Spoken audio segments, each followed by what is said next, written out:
네, 인사부터 드리고, 안녕하십니까. 김우식 대표입니다. 자, 우리 하 대표님, 또 민수 대표님 모두 고생하셨습니다. 그리고 또, 오늘, 또 특강에 참여해주신 많은 분들께 또 감사의 말씀을 드리고, 오늘 연휴인데 뭐 다들 어디 놀러 가셔야 되는 거 아닙니까? 예, 다들 또 열심히 또 내일 시장을 위해서 대비를 하고 있죠. 오늘 우리 휴장이 과연 어떤 역할을 해줄 것인가? 예, 그렇죠? 참 궁금하긴 한데, 자, 오늘 우리 시장이 쉬는 것이 예, 어떤 효과가 있을 것인가? 또 우리가 좀 생각해 봐야 될 것 같습니다. 네, 안녕하세요. 인사들 한 번씩 해주시면 제가 힘을 좀 얻겠습니다. 예, 다들 피곤하시죠? 다들 피곤하시고 힘드실 겁니다. 네, 장도 어렵고.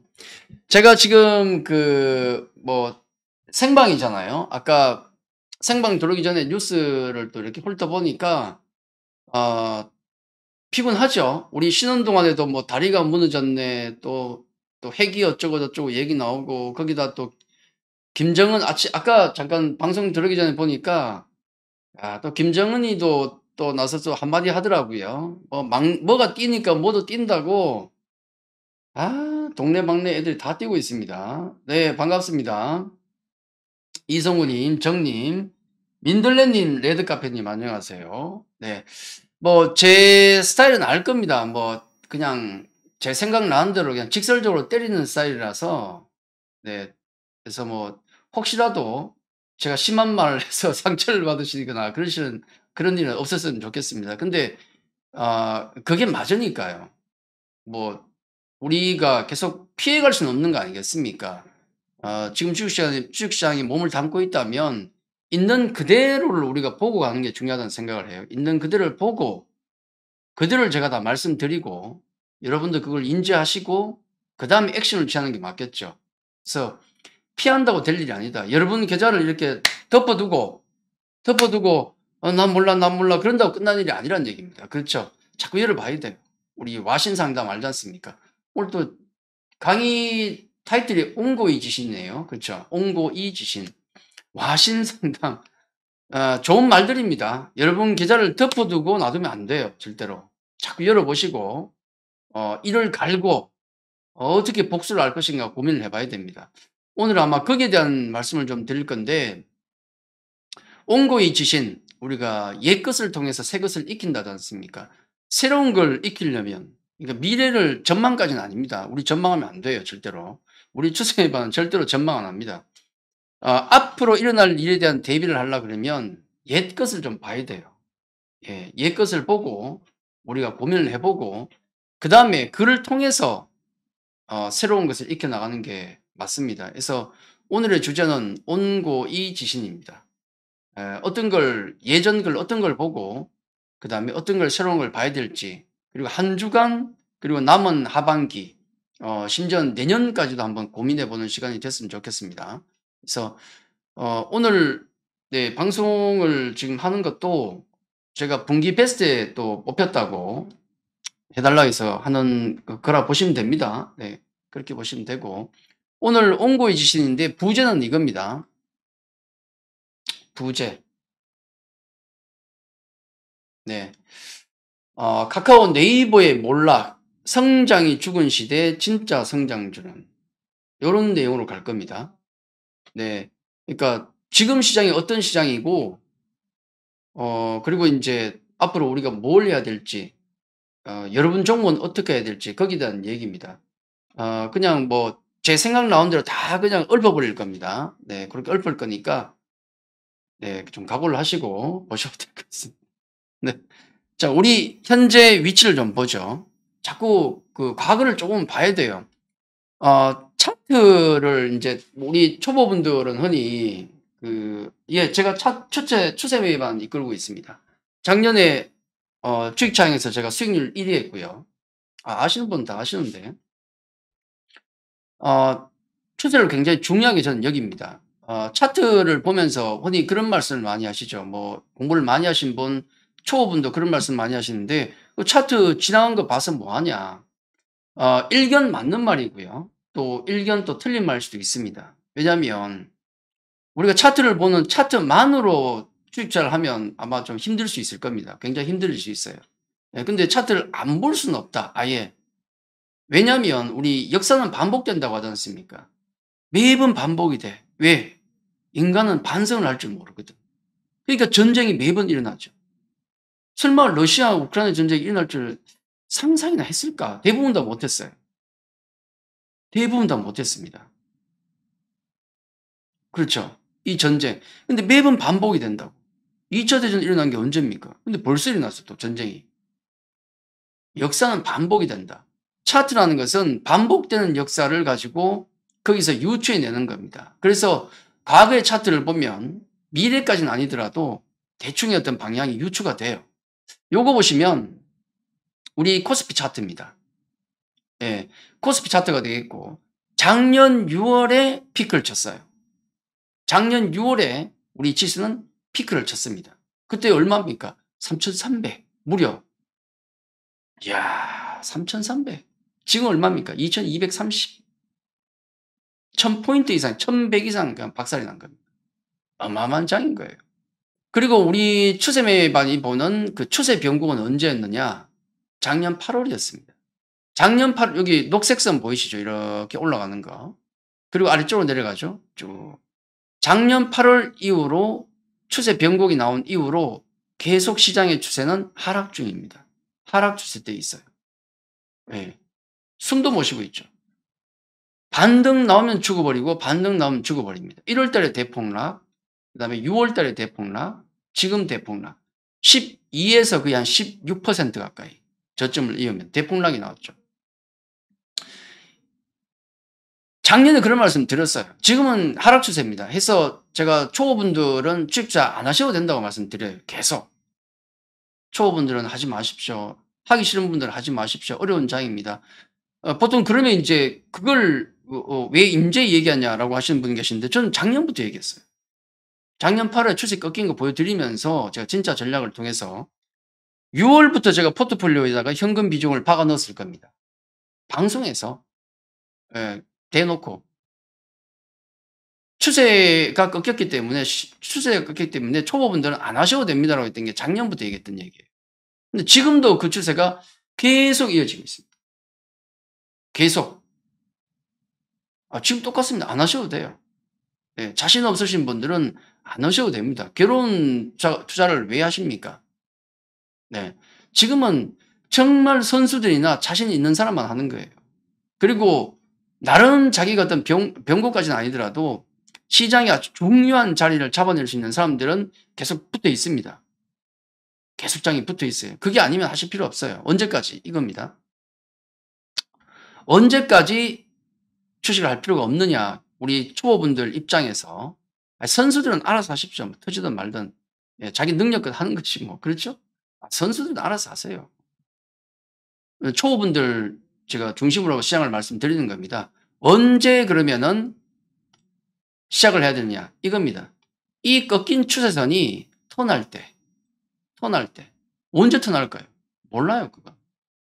최소한 이게 턴하려 그러면은 전저점은 안 깨야 됩니다. 안 깬 상태로서 한 최소한 1, 2개월 이상은 지속돼야 돼요. 안 깬 상태가. 그래야 어느 정도 가능성이 있는 거지. 이거 추세 올라오는 거 확인하고 나서 투자하셔도 안 넣습니다. 진짜로. 이거 올라갈 때쯤, 추세선이 올라갈 때쯤 되면 너무 늦은 거 아니냐? 절대 그렇지 않습니다. 2020년에도 1,400을 찍고 나서, 그 다음에 추세선이 턴할 때는 거의 한 1,800 가까이 쳐서 올라왔을 때 턴했어요. 1,800, 1,900. 에이, 그때에서 늦었지. 1,400에 집어넣었어야지. 말이 안 됩니다. 그건 진짜 발바닥에서 잡으려고 하는 거예요. 불가능하다. 1,800, 1,900, 2,000에 잡았어도 그게 3,300 갔습니다.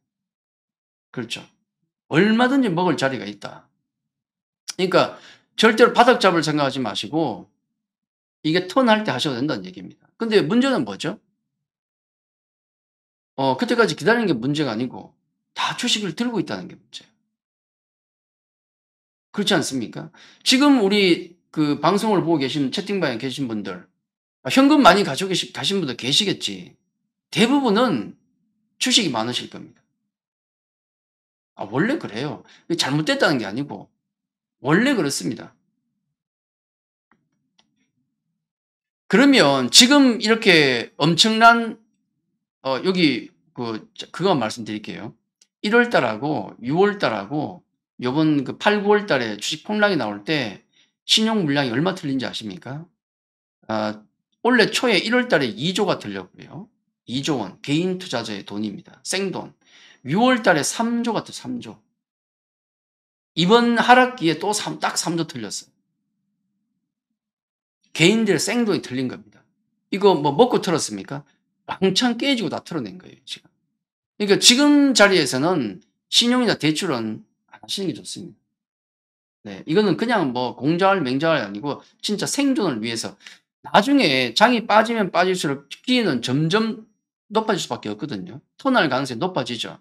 그때 기회를 잡기 위해서는 내가 안 털려야 돈이 있어야지 뭘 할 거 아닙니까? 지금 신용대 갖다가 다 털려버리고 나중에 주식시장 올라오는 게 눈에 보이는데 돈이 없어 못하는 경우도 있어요. 자주 있습니다.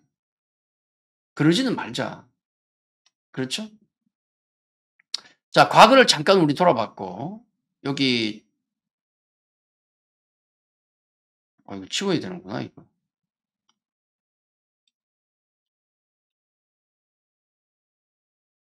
자, 치우고.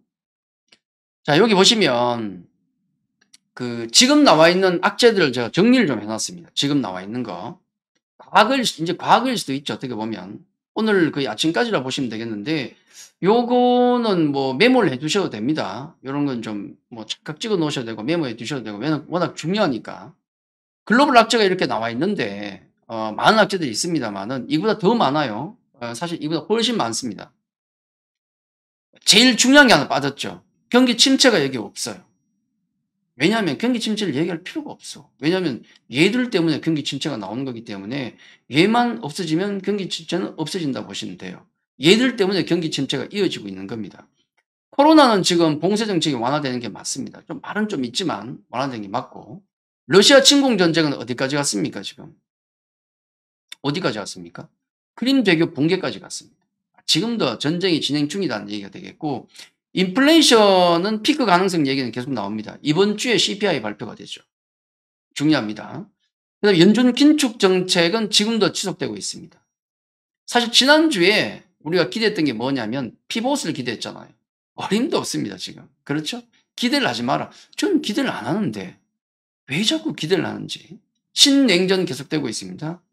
10월 중국 당대회가 있고 11월 미국 중간 선거가 있는데 이 친구들이 죄송합니다. 이분들이 양보를 하겠습니까? 힘을 과시를 해야 되는데 그렇잖아요. 거기다 미국 반도체 수출 규제 또 얘기 나옵니다. 영국 불안 계속 얘기 있죠. 부자 감세 철회했는데 감세 정책은 고수하고 있습니다. 잘릴 것 같은데. 자, 북한은 계속 도발이죠. 이틀에 한 번꼴로 미사일을 쏘고 있어요. 이틀에 한 번꼴. 날 좀 봐달라는 거야 지금. 날 좀 봐달라는 거야. 딱 좋은 거 하나 있습니다. 국내 신용 물량이 3조 원 정도가 틀렸다는 거. 이런 건 좋은 거예요. 이거 외에 코로나하고 신용 물량 틀린 거 외에 다 안 좋습니다 지금. 그러니까 여러분 투자를 얼마나 해오신, 저도 20년 넘게 투자를 해왔지만은 여러분 투자 인생에서 이 정도의 어떤 악재들이 쌓인 걸 보신 적이 있습니까? 이 중에 하나만 있어도 주식 투자 힘들어요. 신냉전, 지난번에 우리 미국, 중국 무역 분쟁이 있을 때 얼마나 힘들었습니까? 근데 지금 신냉전 진행 중이야. 그렇죠? 브렉시트 얘기 나올 때 우리 얼마나 힘들었습니까? 영국 불안 계속되고 있습니다. 그죠? 북한 핵 어쩌고저쩌고 하면 그것만으로도 힘들었어요. 그리고 인플레이션, 기록적인 몇십 년 내 볼까 말까한 금리 인상이 지금 되고 있고 인플레이션이 계속되고 있습니다. 거기다가 전쟁이 터졌는 거예요, 지금. 전쟁까지 터졌어요. 코로나는 몇 년 전부터 계속 지속되고 있고. 이건 말도 안 되는 겁니다.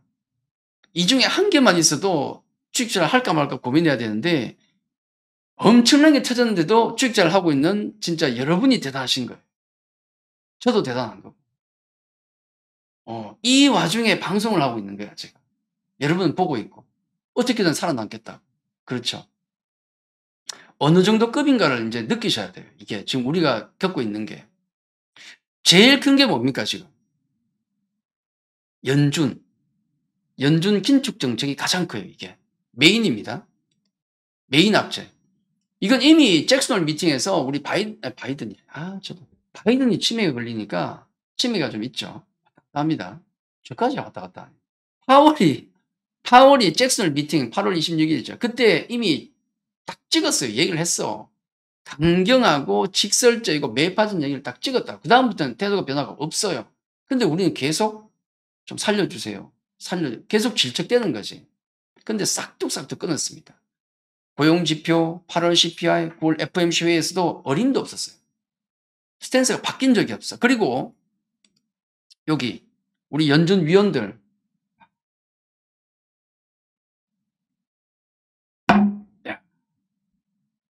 FOMC 회의 이제 연준 위원들을 보면 이 양반들이 지금 말을 막 쏟아냅니다. 근데 어느 정도는 좀 이렇게 그렇죠. 예, 이성구님 주식시장을 떠날 수 없기 때문입니다. 그거죠. 떠날 수 없다면, 피할 수 없다면 즐겨라. 이게 즐길 판은 아니죠. 피할 수 없다면 그냥 최선을 다하자. 네. 우리 FOMC 구성원들의 최근 발언을 보시면 글자 뭐 자잘한 게 있는 거 볼 필요 없어요. 괜찮습니다. 네, 굳이 볼 필요는 없는데 이구동성으로 얘기했던 게 뭐냐면 우리의 스탠스는 안 바뀐다. 이 금리 잡을 때까지는. 어떤 느낌이냐면 저는 이제 우리 혈압에 많이 비유를 하죠. 내가 지금 혈압이 170이에요. 머리 터질 거야 좀 있으면. 그죠? 지금 시장 보시면 여러분도 혈압이 막 머리 터집니다 지금. 170인데 이제 160으로 떨어졌어요.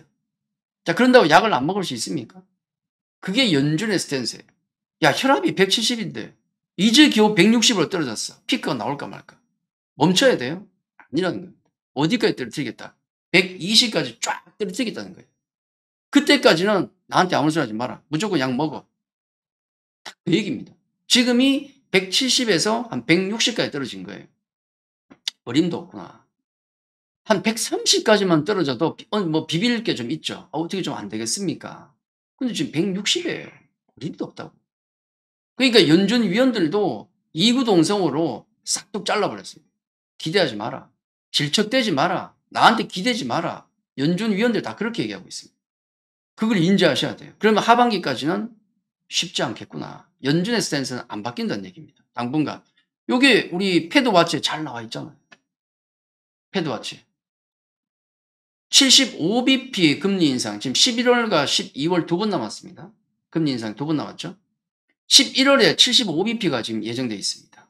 패드와치에서 시장에서 보니까 조사를 해보니까 75bp가 81% 확률입니다. 확실시 되죠. 그러면 12월은요. 재수 없으면 그때도 자연히 갈 수 있어. 지금 분위기면 빅스텝 갔다가 내내 조금 완화됐다가 어떻게 잘하면 조금 인하가 되지 않을까 기대를 하고 있죠. 근데 일단은 지금은 싹둑 잘라버렸습니다. 내내 그렇게 할 수 있어요. 근데 지금 미리 연준이 야 우리 그렇게 할 수 있어라고 눈젓이 비치면은 물가 못 잡아요. 우리 다 골로 간다. 그래서 하반기에 아예 반 죽여버리고 그 다음에 나중에 내년 넘어가서 적절한 시점에 금리를 떨어뜨리던 부양책을 쓰겠다는 얘기입니다. 그 얘기는 절대 안 해요 지금. 우리가 기대하면 안 되니까. 굉장히 지금 강성입니다. 자, 그거 이해하시고 이게 온거죠, 온거. 자, 온거고. 자, 그 다음에 보시면은 여기 아까 이 중에 또 하나 중요한 게 뭐냐면 러시아 침공 전쟁입니다. 그렇죠? 중요한 게 연준 두 번째 침공 전쟁 이게 제일 중요해요. 침공 전쟁은 어디까지 가냐? 우리가 온거 또 한번 생각해 볼게. 우리 기억나십니까? 2월 달에 작년 2월에 전쟁이 올해 2월에 발생했죠.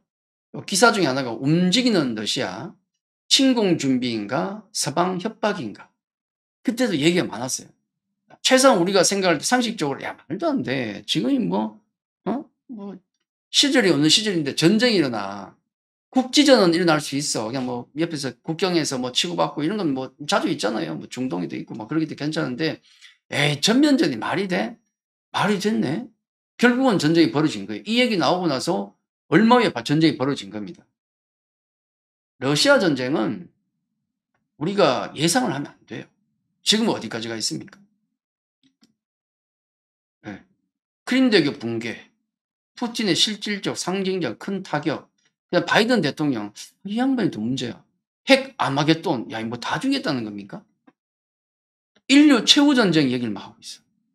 그러니까 백악관에서 난리 났죠. 그거 아니야. 그건 아니고요. 제가 보기에 최대 악재는 지도자 악재입니다. 푸틴은 미쳐 돌아가죠. 바이든은 치매 얘기 계속 나와요. 제가 하는 얘기 아니고 언론에 계속 나와요. 치매 얘기. 지난번에 죽은 사람 막 부르고 막 허공에다 악수하고 나왔지 않습니까? 시진핑은 일당 독재고 이거는 글로벌 현재 영국도 막 자기 멋대로죠. 이건 지도자 리스크입니다. 지도자 리스크예요. 근데 이 지도자 리스크는 일단 10월, 11월이면 조금 누그러집니다. 왜냐하면 10월에 이제 중국의 당 대회가 있고 11월에 중간 선거가 있지 않습니까? 이게 그들 국민을 위한 겁니까? 아니잖아요. 자기를 위한 거예요. 시진핑도 그렇고 푸틴도 그렇고 바이든도 중간 선거 때문에 그런 거 아닙니까? 그렇지 않습니까? 이게 국민을 위한 거냐고. 쥐들을 위한 거, 자기들을 위한 거 아닙니까? 개인을. 누가 죽어요? 젊은이들이 죽잖아, 지금. 근데. 이게 진짜, 예, 그래요. 이게 현재 러시아 상황입니다. 아직까지 이러고 있더라. 자, 그리고 그나마 다행인 건 여기 국내 신용 물량이 좀 줄어들고 있는 거 3조 원 전으로 줄어드는 건 다행이죠. 아까 여기 그림. 신용 2조. 1월 달에 2조 털렸고요. 6월 달에 3조 털렸고요. 그 다음에 8월 중순부터 지금까지 3조 털렸습니다. 대손절 본 거예요. 네. 우리 증시를 돌아보면 증시 역사, 예전부터 주식시장이 열리고 나서 그 다음에 1992년인가요? 그때 또 외국인한테 증시 개방이 되고 그 이후로도 그렇고 계속 보시면은 우리 이 증시는 진짜 개인 투자자 수탈의 역사입니다. 개인 투자자 수탈의 역사. 거의 정확해요. 나중에 우리 증시 역사를 한번 뒤져보십시오. 개인 투자자가 어떻게 죽었는지. 옛날 깡통 정리하는 시절, 그 전에 장이 처음 열릴 때 시절, 그때부터 지금까지도 그래요. 개인 투자자 수탈에. 그래서 작년 2020년에 그때 막 개미 투자자들 막 올라올 때, 막 매수하고 올라올 때 고객 여타금이 30조대에서 막 77조 막 올라왔지 않습니까? 그 당시에 얘기했던 게 그거 아닙니까? 동학개미 운동. 동학 운동. 좀 엄청 싫어했거든요. 동학 운동의 말로를 역사적으로 아시지 않습니까? 그리고 동학 개미 운동을 막 부르짖었던 그 사람들 지금 다 어디가 있습니까, 지금? 동학 개미 운동 부르짖었던 사람들 다 어디가 있냐고, 지금. 결국 개미 투자자, 개인 투자 수탈의 역사예요. 여러분은 여러분이 지키셔야 돼. 선동되면 안 되고. 저는 선동 안 해요. 저는 객관적인 건 보여드립니다. 숫자 보여드리고, 근거 있는 건 말씀드리고, 판단은 여러분들이 결국 하시는 거예요. 네. 가장 저는 객관적인 걸 보여드리려고 노력합니다. 로우 데이터를 보여드리려고 노력을 많이 하죠. 요리는 여러분들이 하는 겁니다. 제가 하는 일은 신선한 재료를 여러분께 제공해 드리는 거. 그게 중요한 거죠. 자, 여기 보십시오. 이번 주에 지금 우리가 대기하고 있는 게 이런 겁니다. 제일 중요한 건, 파월 연전 의장의 피봇 기대하지 말라. 제일 중요하고.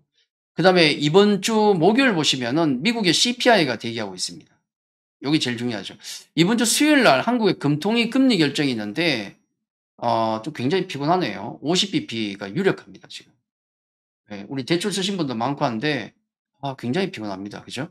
한국 금통위 금리 결정이 있는데, 50bp가 유력합니다. 요거 알고 있는 겁니다.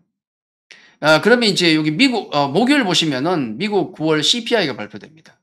8.1, 코어가 6.5 정도 보고 있는데, 우리가 지금 원하는 거, 피봇을 기대하면 안 되고, 확실한 근거를 달라는 겁니다. 이건 연준도 마찬가지예요. 확실한 근거가 달라. 그 숫자가 뭐냐면 CPI입니다. 이걸 보고 우리가 판단하면 돼요. 그렇죠?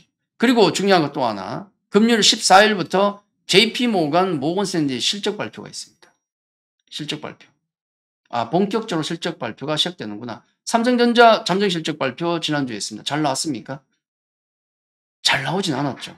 왜냐하면 11조 초반 정도가 컨센이었는데 컨센 하단이었어요. 11조 초반이. 근데 나온 거는 10조 후반이 나왔습니다. 미스지, 미스. 그러니까 쇼크까지는 아닌데 안 좋게 나올 걸로 봤는데 더 안 좋게 나온 거예요. 쇼크는 아닌데 미스야. 기분 나쁜 미스. 근데 시장은 반응은 나쁘지가 않았죠. 약간 용서해 주는. 그러니까 많이 빠졌지. 그래, 이제는 용서해 줄게. 요런 분위기였습니다. 그나마 다행이죠. 근데 문제가 그러고 나서 금요일 날 미국 시장이 폭락해 버려 가지고 엔비디아가 8% 폭락해 버렸어요. 쫄딱 망했네 또. 저는 여기 삼성전자죠. 보십시오. 삼성전자입니다. 삼성전자 가지신 분도 많으실 거고, 왜냐하면 지금 국민주로 등극해 있죠. 삼성전자가 500만 명, 600만 명 가지고 있다고 합니다. 이게 고점 대비해서 얼마 빠졌느냐 하면 마이너스 46%. 삼성전자는 거의 반토막 났어요. 이번에. 보십시오. 2021년에 우리 그런 얘기 했습니다. 초에. 슈퍼사이클, 반도체 슈퍼사이클 얘기가 나왔었죠. 그리고 반토막 났습니다. 제가 오늘 종목 얘기하면서 상식 수준에서 여러분께 말씀드릴게요. 여기 삼성전자 우리 추세반의 점수로 보면은 지금 37점 나옵니다. 100점 만점이 아니고 105점 만점이에요. 이유가 있습니다. 105점 만점에 37점. 어쨌든 37점이면 낙제도 아니고 이거는 낙제점도 아니고 이건 아예 그렇죠. 37점입니다. 현재 점수가. 그러니까 제가 생각하는 점수는 초보분들이 가지고 있으려고 그러면 최소한 7, 80점은 이상 돼야 초보분들이 만질 수 있는 종목이다. 그러니까 지금 이걸 초보분들이 들고 있다면 뭔가 문제가 있는 거예요. 그 들고 있는 걸 어떻게 이미 어쩔 수 없죠. 상식선에서 말씀드릴게요. 우리가 지금 반도체 업황이나 그다음에 가전 스마트폰의 업황에 대해서 얘기한다고 우리가 알겠습니까? 평가가 될까요?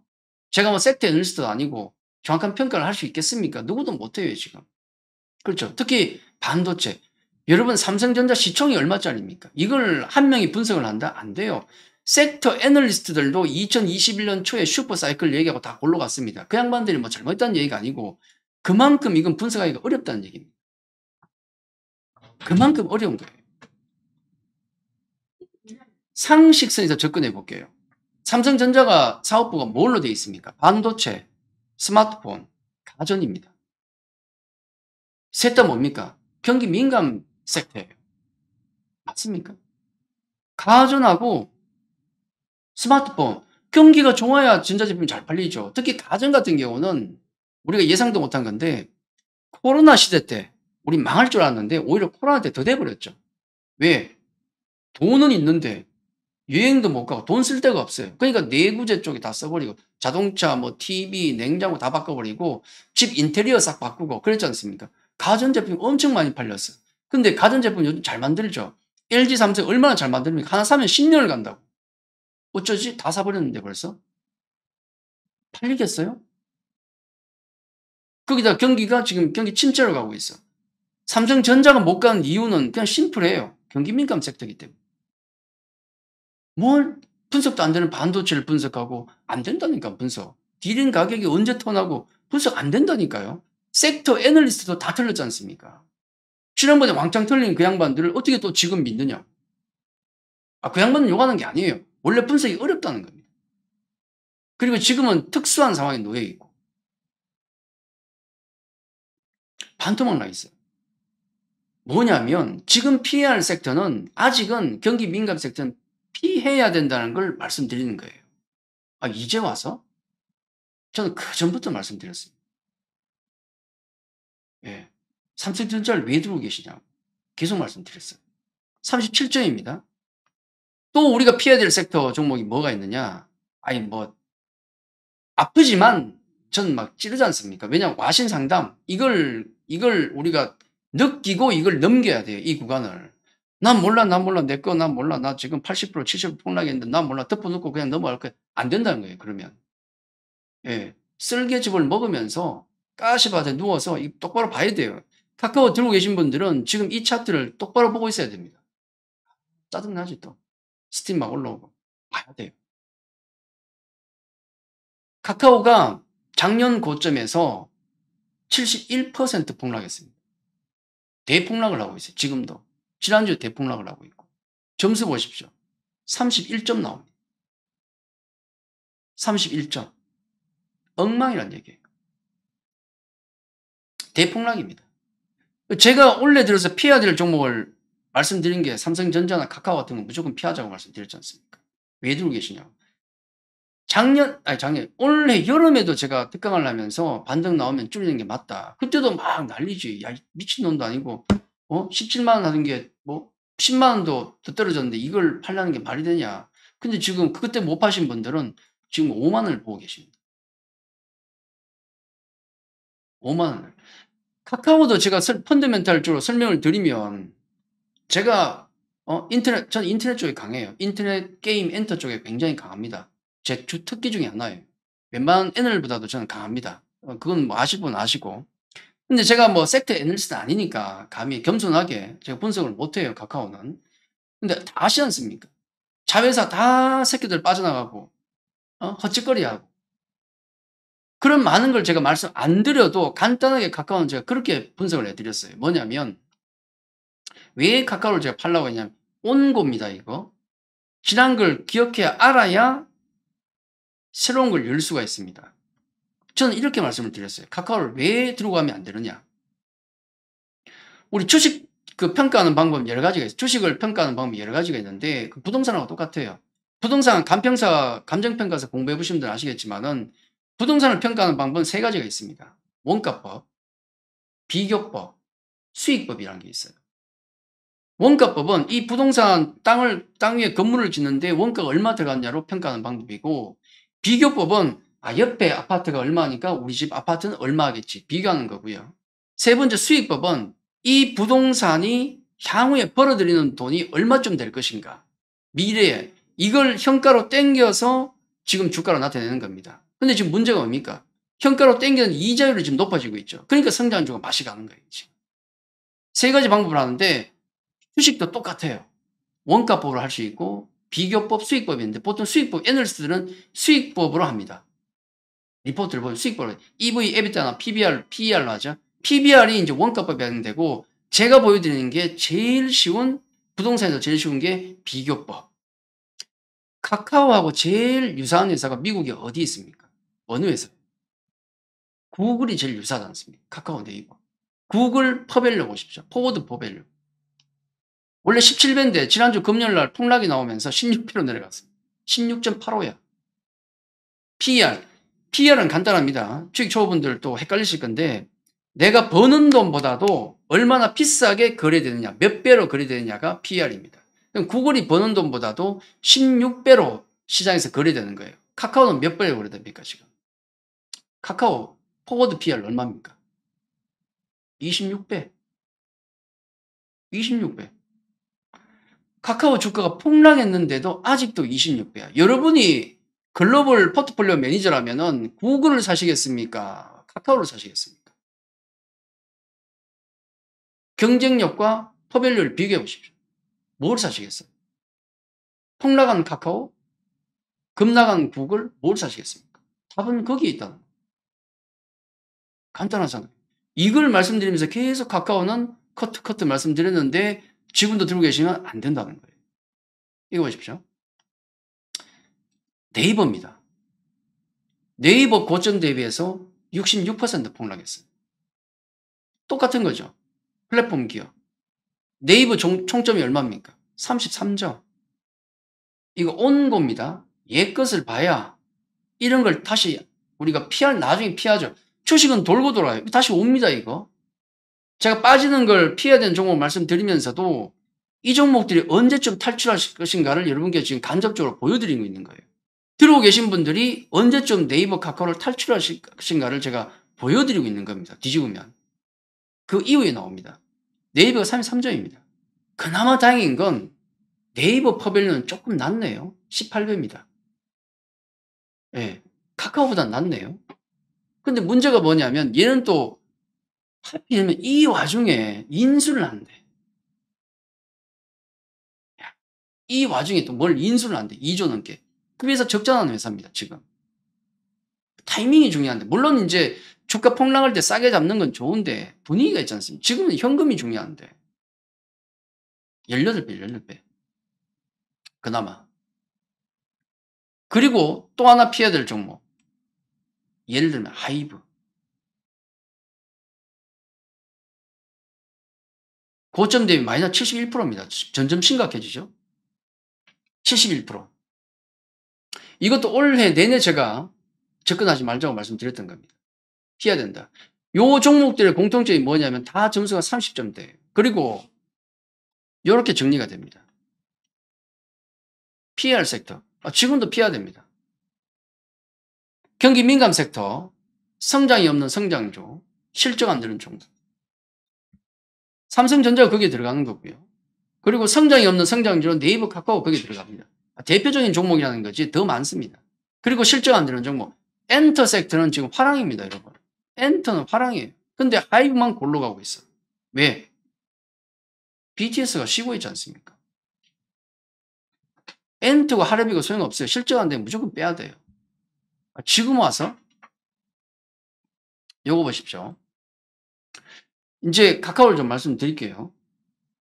뭐 들고 계신 분들은 뭐 속도 쓰리고 막 열도 받고 하시겠지만은, 그럼 카카오 대응 전략은 만약에 지금 없다면 카카오가, 저는 살 생각은 없습니다. 그러면 들고 계신 분들은 어떻게 해야 되는가? 똑같아요. 아프지만 똑같습니다. 하락 추세로 가는 종목은 반등이 나올 때마다 비중을 줄여야 돼요. 매도. 이건 언제 매도해야 될까요? 이격이 너무 많이 벌어졌어요. 아마 또 단기적인 반등은 나올 수도 있습니다. 반등이 나오면 비중 줄여야 돼요. 야, 17만 원에도 안 팔았는데 무슨 5만 원, 6만 원에 파냐. 근데 그 아래를 누가 책임집니까? 근데 언제까지 그렇게 해야 되냐면 추세선이 반등 나올 때까지. 추세선이 반등 나오면 그때는 스탑입니다. 안 팔아도 돼요. 지금 손이 안 가죠. 손이 안 가는데 그 생각해야 돼요. 매도 이후에 다시 산다고 생각해요. 저도 나중에 추세선이 돌아 나오면 카카오 살 겁니다. 추세선이 돌아 나올 때 살 겁니다. 지금 당장은 매도 못 하시더라도 반등이 나올 때 비중을 줄여놔야 돼요. 줄이고 나서 추세선이 돌아 나올 때 반드시 재매수한다. 내가 지금 파는 것은 나중에 재매수를 위한 것이다 라고 생각해야 돼요. 그리고 실제로 나중에 반드시 재매수해야 돼요. 요게 대응 전략입니다. 아마 잘 안 되실 겁니다. 근데 그렇게 해야 돼요. 시장이 바뀌는데 내 몸을 못 바꾸고 있다. 안 됩니다. 시장이 바뀌면 내 몸을 바꿔야 돼요. 요게 전체적으로 제가 이제 여러분께 말씀드리는 피해야 될 섹터 종목입니다. 이게. 지금도 계속 피해야 돼요. 이쪽 관련, 이런 종목들은 피해야 됩니다. 지금이라도. 나중에 다시 사면 돼요. 그러면 하반기 유망 섹터, 남은 하반기 유망 섹터. 제가 한 6개 정도 섹터를 여러분께 말씀드리는데 그 중에 2개는 날라갔습니다, 지금. 방산 쪽은 빠졌고요. 그 다음에 헬스케어 빠졌습니다. 헬스케어는 왜냐하면 숫자가 안 되기 때문에. 방산은 왜요? 식상해졌기 때문에. 약발 받던가요? 안 받잖아요, 이제. 어느 순간부터 약발 안 받아요. 수주 얘기 나와도 안 받습니다. 그러면 끝난 거죠. 제가 생각하는 엔터 로봇 신재생 2차 전지 중에서 가장 중요하게 생각하는 것은 엔터 2차 전지. 얘 2개는 웬만하면 살아있어야 됩니다. 얘 2개가 죽으면 저는 장이 끝났다고 보는 사람입니다. 왜냐하면 지금 실적과 향후 실적 전망이 가장 좋은 종목이 엔터와 2차 전지입니다. 얘들 죽으면 저는 끝났다고 봐요. 네. 핵심 섹터로 봅니다. 로봇은 틈새 섹터, 신재생도 마찬가지죠.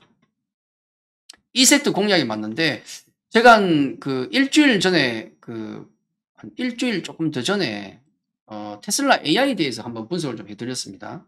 이렇게 분석을 해드리면서 여러 가지 말씀을 좀 드렸는데, 요거는 뭐 테슬라 봇이 얼마나 잘났고 이걸 말씀드리는 게 아니고, 로봇 시장이 얼마나 커지고 있는가를 보여드렸는데, 이걸 한번 보십시오.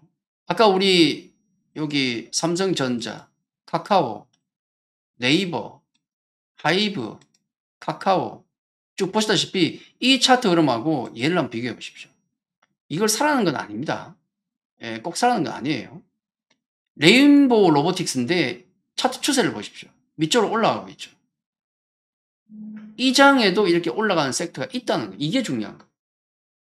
이게 중요합니다. 로봇주가 지금 움직이고 있는 것은 위쪽에 보시면은 그 기관 애들이 사고 있는 것도 있습니다만은 기관 속에 들어오는 거 있습니다만은 점수를 한번 보십시오. 71점입니다.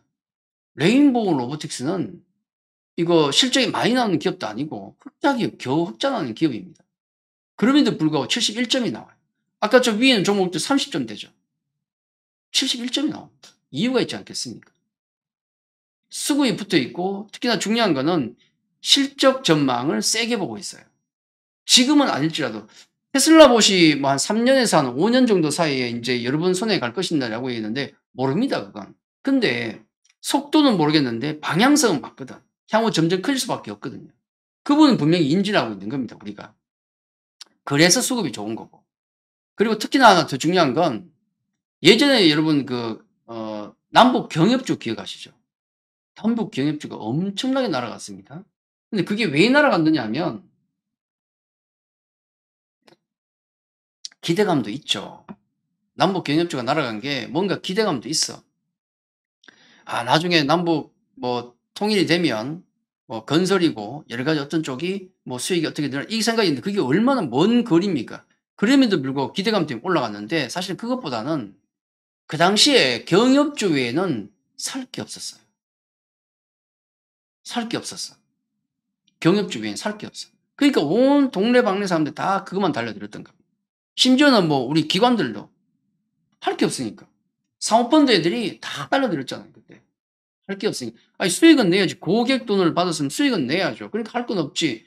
남북 협상 얘기 계속 나오지. 트럼프 나서가지고 또 뭐 쿵짝쿵짝 하지. 그냥 경영주 다 붙은 거예요. 다 몰락의 길로 갔지요. 근데 지금 시장이 딱 그렇습니다. 살 게 없어요. 일단 경기 민감 섹터가 죽어버리니까 우리나라의 대부분 그러니까 섹터가 경기 민감 섹터거든요. 80% 이상이 살 게 없는 거야. 갈 게 없고.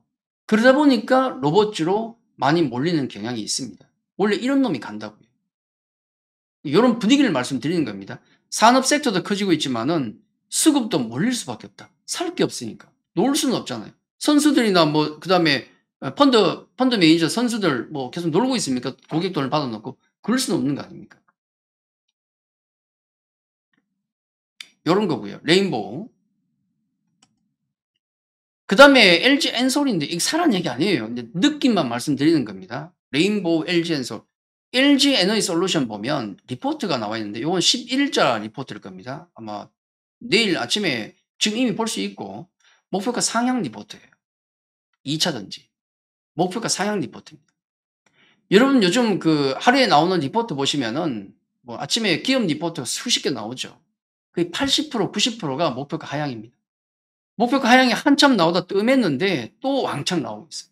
근데 그 와중에 목표가를 올리는 섹터는 거의 2차 전지가 유일하다. 거의 유일해. 거의. 네. 거의 유일합니다. 근데 이제 그건 있습니다.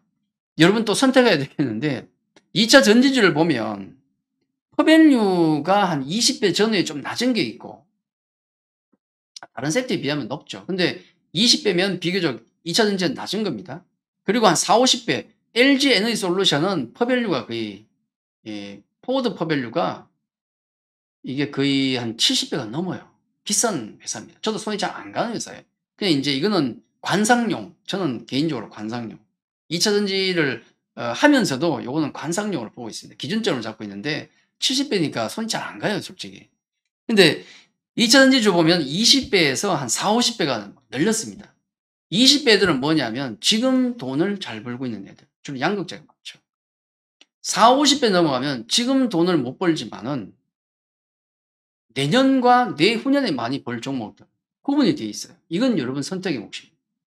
저는 좀 강한 걸 좋아하기 때문에 내년 내후년 걸 좋아해요.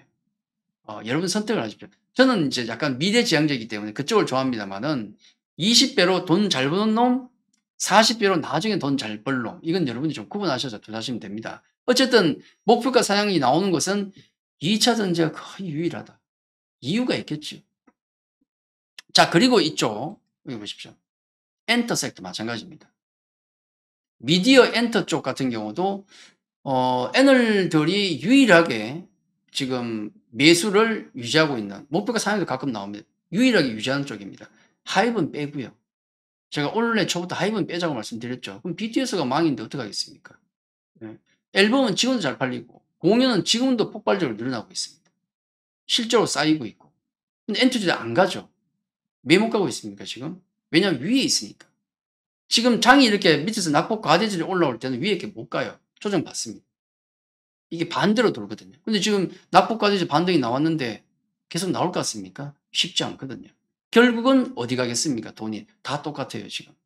아까 말씀드린 그런 섹터 갈 데가 없으니까 결국은 이쪽으로 갈 수밖에 없다. 제가 생각하는 것은 2차 전지하고 엔터가 가면 이 시장은 끝났다. 지금도 뭐 물론 끝났나요 거의? 시장으로 볼 때 맛이가 있습니다만은 틈새 섹터가 살아있는데 이것마저도 죽으면 틈새 섹터도 끝이다. 그때 문 닫고 집에 가야 됩니다. 안 그랬으면 좋겠는데.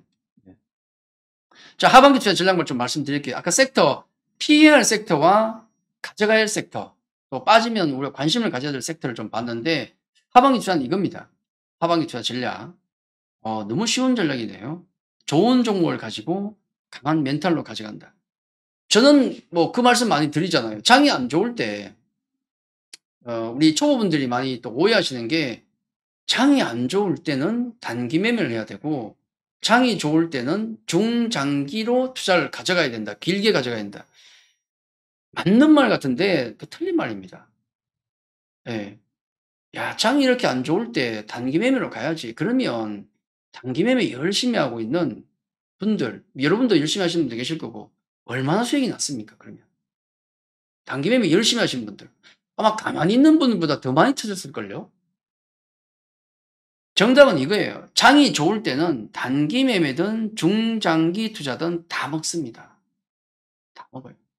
장이 거꾸로 내려갈 때는 이렇게 추세로 하락할 때는 단기도 터지고요. 중장기도 터지면 어차피 다 터져요. 장이 빠질 땐 단기 매매를 해라. 방망이를 짧게 잡아라가 아니고 그냥 주식을 안 하는 게 정답입니다. 예. 그럼에도 불구하고 우리가 주식 투자를 하고 있는 이유 억울해서. 까먹은 게 억울해서. 내지는 난 자신이 있어서. 저는 자신이 있어서. 저는 억울해서 투자 안 합니다. 저는 자신이 있으니까. 저는 이런 폭락장에 탈출한 경험이 많으니까. 그건 제가 공방에서 여러 번 보여드렸습니다. 자신이 있든지 억울하든지 이런 사람 남아있는 거예요. 그럼 그런 분들을 할 것 같으면은 무조건 좋은 종목에 강한 멘탈이에요. 요보다 더 중요한 게 이겁니다. 요거. 이게 중요해요. 지금은 진짜 성장 개별 종목입니다. 가짜 말고. 네이버, 카카오는 가짜예요. 이미 성장이 죽은 섹터입니다. 넷플릭스 성장이 죽은 섹터예요. 그거 말고 진짜 성장이 살아있는 개별 종목에 지금 붙어 있어야 돼요. 포트폴리오가 여기 있어야 되는 거고 나중에 연준의 스탠스 또는 러시아의 변화가 오면 그때 경기 민감 섹터로 가야 돼요. 그게 언제입니까? 연준의 스탠스가 언제 변하고 러시아 전쟁이 언제 변화가 올까요? 모릅니다. 그건 저도. 우린 추세 매매 반이기 때문에 추세를 쫓는 거지 시장을 예측하지는 않습니다. 대신에 연준의 스탠스, 그 다음에 러시아의 어떤 전쟁에 대해서 예의주시하고 보고 있습니다. 연준 스탠스는 제가 말씀드렸잖아요. 올해는 기대하지 마라. 올해는 기대하지 마라. 그죠? 그러면 지금을 기대하는 것보다는 경기 민감 섹터는 내년 넘어가야 되지 않을까? 근데 거기까지는 맞는데 요거 러시아 쪽에 어떤 변화가 오면 그때는 상황이 바뀝니다. 우크라이나 지역이 지금 초토화가 됐죠. 어떤 느낌인지 아시죠? 건설, 철강, 화학 요 느낌 아시죠? 요게 언제 올 걸 우리는 생각해야 돼요. 이건 언제 올지 모릅니다. 그래서 러시아 쪽은 늘 뭐 크림 뭐 대교가 부서지고 이런 거 늘 촉각을 세워야 돼요. 언제 올지 모르기 때문에. 우리 포트폴리오를 한 방에 확 엎어야 될 때가 올지도 모릅니다. 조만간 올지도 몰라요. 촉각을 세워야 된다는 거. 그래서 지금은 진짜 성장 개별 종목 쪽에 여러분이 관심을 가져가야 되는 거고 언제 올지 모르는 이 상황이 나오면 연준의 어떤 변화라든지 아니면 러시아의 어떤 큰 변화가 온다면 경기 민감 섹터는 그때 가도 된다는 얘기입니다. 요 두 개가 중요해요. 전략상. 진짜 성장 종목 이쪽에 베팅을 하시고 나중에 어느 순간에 우리는 경기 민감 섹터로 왕창 옮겨가야 된다는 거. 요걸 잘 체크하고 대응하는 게 가장 중요합니다. 지금 시장을 어디가 바닥이다, 언제쯤 돌아 나온다, 이거는 점쟁이 나는 것이지 진짜 투자자들이 하는 건 아닙니다. 그건 점쟁이들에게 맡기자고. 점쟁이는 투자자가 아닙니다. 예. 상황이 벌어졌을 때 1등은 시장 네가 하고 나는 2등만 하면 돼요. 그게 우리 추세반의 전략입니다. 그렇게 해야 돼요. 그렇게 해도 수익 내고 1등 할 수 있습니다. 작년에도 우리 1등 했고요. 많이 힘들어 하실 텐데 마지막으로 안내 말씀만 드리고 끝내겠습니다. 네, 아까 우리 시장 전략이나 종목 피해야 될 거 다 말씀드렸고, 잘 안 되시는 분들은 우리 추세반에 오셔도 됩니다. 요건 우리 홈피에 올라가 있는 건데 오시면은 함께 하실 수 있고요. 오시면은 이제 제가 요걸 남겨놨어요. 아까 우리 종목들 평가를 해놨죠. 레인보우 로보틱스, 그 다음에 여기 많은 종목 하이브 점수가 나와 있는데 요 점수는 우리 홈페이지에 가면 다 있습니다. 보유 종목 평가지가 다 있어요. 평가의 사용 설명서. 만약에 오늘 가입하신다 그러면은 오셔가지고 여러분 종목들 한번 평가를 해보십시오. 근데 이게 왜 중요하냐면 1등과 꼴찌는 줄은 세워 놔야 됩니다. 왜냐하면 내가 현금 만들고 싶어. 아니면 어떤 종목을 사고 싶어. 그러면 뭔가를 팔아야 돼요. 그래야 포트폴리오가 이렇게 정리가 됩니다. 계속 사놓으면 이게 쓰레기 돼요, 쓰레기통. 이거 안 돼요, 절대로. 1등부터 꼴찌까지 순서를 세워놓으면 내가 어떤 매매를 할 때, 어떤 종목을 사야 될 때, 현금을 만들 때 어떤 종목부터 팔지가 바로 나와요. 꼴찌부터 팔면 되거든. 반드시 필요합니다. 나중에 홈페이지 오시면은 보유 종목 평가지, 요걸로 여러분 종목들 한번 평가해 보는 것도 좋다 말씀드리죠. 오늘 뭐 이벤트가 들어가니까 우리 오늘 강의를 제가 진행하는 게 분기 베스트라고 하는 거라서 특별한 이벤트가 홈페이지에 준비되어 있으니까 우리 혹시 추세 매매만 함께 하고 싶다 이런 분들은 오시면은 언제든지 함께 하실 수 있습니다. 함께 하실 분들은 저거 꼭 받아보시고요. 보유 종목 평가지로 여러분 종목도 한번 평가해 보시기 바랍니다. 객관적인 눈이 중요합니다. 객관적인 눈이 중요하다. 제일 중요한 건 지금 시장을 인정하고 그거에 따라서 내 몸을 바꾸는 게 가장 중요합니다. 자꾸 눈을 가린다고 귀를 가린다고 되는 게 아니다. 내 아픈 계좌를 덮어두지 마시고 반드시 열어두십시오. 매일 보고 분노하고 억울해하고 어떻게 바꿀 수 있을 것인가를 연구를 해야 됩니다. 예, 절대로 지치면 안 됩니다. 자, 그 말씀 드리죠. 자, 마지막으로 요 말씀 드리고 끝내겠습니다. 장이 안 좋으니까 이거는 뭐 위안이 될 수도 있고 사실은 굉장히 긍정적인 얘기입니다. 아무리 장이 안 좋아도 이 시장이, 이 안 좋은 장이 영원할 수는 없습니다. 그리고 장이 아무리 안 좋아도 이 시장 어딘가에서는 강세장이 펼쳐지고 있고 그 장에서 누군가는 수익을 내고 있다. 요거 기억하시고 시장 잘 대응하시길 바라겠습니다. 자, 오늘 특강은 여기까지 하죠. 혹시 제가 종목들 좀 아프게 좀 찔렀더라도 여러분 좀 이유가 있으니까 한번 잘 생각해 보시고 대응하셨으면 좋겠습니다. 자, 오늘 여기까지 마치고 연휴 잘 쉬시길 바라겠습니다. 자, 여기까지 하죠. 감사합니다.